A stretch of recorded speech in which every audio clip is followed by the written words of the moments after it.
What did he say? He says he's hoping for that. Yeah, he's working on it. I thought he's done a great job working hard, getting to this point. Has gone through the practices, and we still have to see how he responds, each day to the what he's doing from a physical standpoint. So I think he's on pace, and he's doing everything he can to get back. So we'll see how he feels tomorrow. We'll see how he feels the next day, and see how he feels heading into the game. And separately from Porzingis, with this long layoff, is there any kind of tendency for things to be kind of like an overthinking kind of thing? Because usually when there's a lot of time, there's a lot of time to kind of like go down roads. Maybe you overthink from your perspective or from the outside perspective. What's the challenge there in making sure you found the right game plan and that you haven't gone like too far the other way? I mean, what constitutes the right game plan? If you win, I mean, you could not do things well and win. You could do a bunch of things well and lose. So, I'm not quite sure what constitutes the right game plan. We have a specific set of things heading into the series that we're looking to take away, and we have a specific set of things that we have to live with. And then on the offensive end, we have a specific set of things that we want to get to. But at the end of the day, I think both teams thrive on open-mindedness and constant adjustments, whether it's on a free throw, after a quarter, after a game. So, both teams are very open-minded to doing different things within a game. So there's non-negotiables that you have to have heading into a series like this, but you got to be ready to get to anything and everything because of the versatility that both teams present on both ends of the floor. And I think that's the most important thing, is having a clear understanding of what we're willing to live with, what we're willing to take away, and then where are the things that we have to be ready to be open-minded to kind of on both ends. That's sub-patterns, it's adjustments, that's everything. So every game is going to present a unique challenge, I think, because of the versatility of both teams.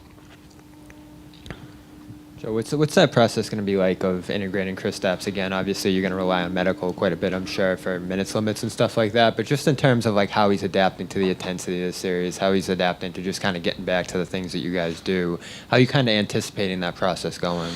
Yeah, I mean, he's been playing basketball for 30 years, and he's been playing in intense situations his whole life, so I don't think that'll be much of an issue. I think everything was just dependent upon, obviously you can't simulate the speed and the intensity of the game, which I think just comes with a little bit of reps. So KP's a great player. I think just because you've been out for a month doesn't mean you have to relearn how to play basketball. He's been doing a lot of great things for his career. He's done a lot of great things for us this season on both ends of the floor, with physicality, with intensity, and I expect him to pick right back up where he left off. But obviously, there'll be a little bit of rust, but just not concerned because of the work that he's put in and what he's done in his career and what he's done in this season for us. And you guys had a lot of success in crunch time in the late games, last series in particular, coming off the regular season. What would you most attribute that to in terms of what you guys did well there and, maybe adapting to the different things that Indiana threw at you in each game in that spot? Everybody's definition of execution is result in making shots. So we made shots.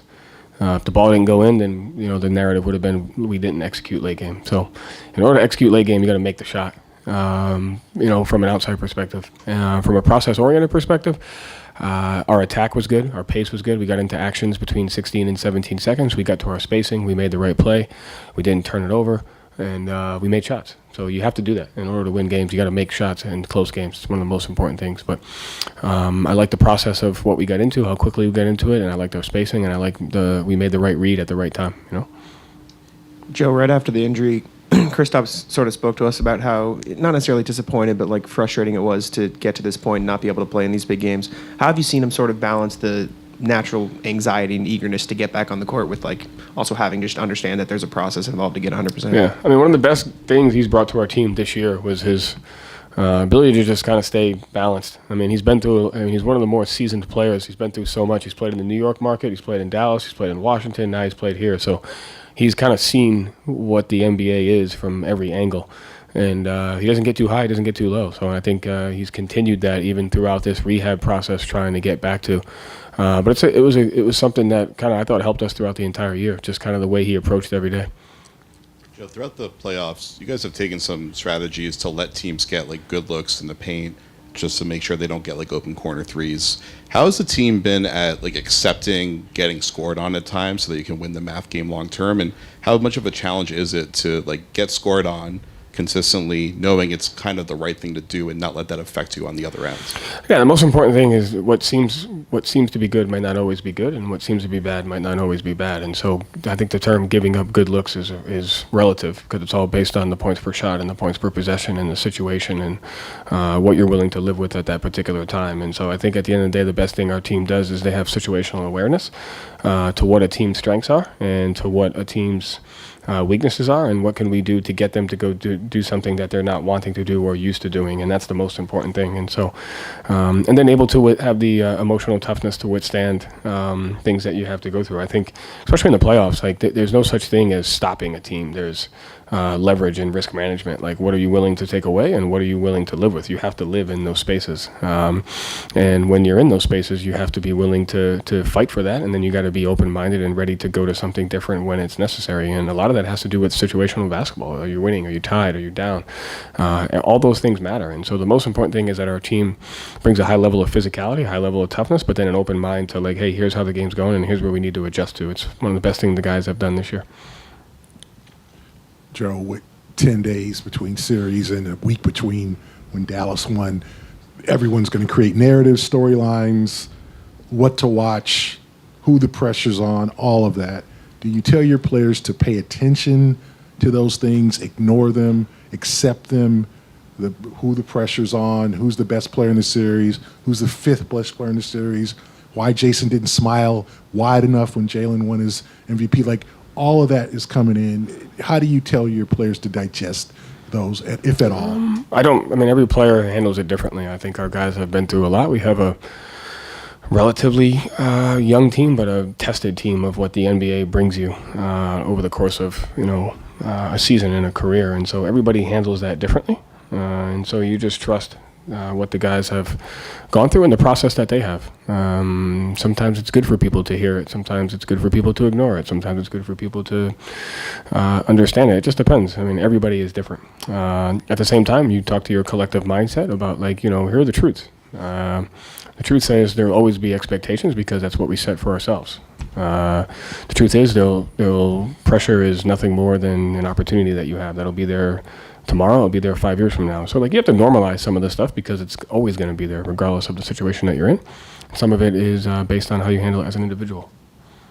And can you recall your mentality going into the finals 2 years ago as an assistant? Not really. No. You just forgot. I didn't forget. It was just what do you remember about that series and your role and kind of the team? Yeah. I didn't really have a role in it because it wasn't my scout, and the way we just did things differently, and so I didn't really have much of a role in it. I'm more of just a natural observer. But the thing I remember the most was like you kind of brought it to your attention. What goes into winning a regular season game is no different. What goes into winning a playoff game, and just because it's the finals doesn't mean you need to focus on anything other than executing the details that are important. There were plenty of quote unquote adjustments, blah blah blah, and all that stuff. And at the end of the day, we didn't rebound the basketball, and we didn't make shots down the stretch, and we lost some of the margin. So I was able to look at it from the behind the bench and say everyone's trying to make this out to be such an emotional thing in a situation, and it really comes down to the details. The team that plays the hardest, the team that executes, the team that makes the more plays, the team that dominates the margin, that's the team that wins. And it's the same no matter what, and we got to fight to keep that mentality. Yeah, hi, Coach Joe, just a little bit different angle from what Gary was exploring. Obviously, they're different now with the trade that they made, the trades that they made. How much can you just talk about, without revealing too much, how much you're focusing on their others, PJ and Gafford and Hardy, obviously, and Green? They've become more effective too. Yeah, listen, that's the every decision you make has a consequence, a good one and a negative one. And so when you decide to do A, you leave yourself susceptible to B. You decide to do B, you leave yourself susceptible to C. And this team does a great job of doing both of those things. It could always, It could always be like, hey, how are you going to stop player X? And it's like, well, then if you do that, you open up corner threes, you open up offensive rebound opportunities. You get into 2-on-1 situations to where you're spread. That's when their role guys are at their best at crashing behind you to go get offensive rebounds. And I think as much as we talk about Irving and Doncic, their role guys are big time players. They make plays in transition. They make plays on offensive rebounds. They make timely threes, and they defend at a high level to give their guys a chance to win. So that's the whole point of the game plan is risk management, what you're willing to live with, what you're willing to take away, and be ready to change depending upon how your environment is. Thank you.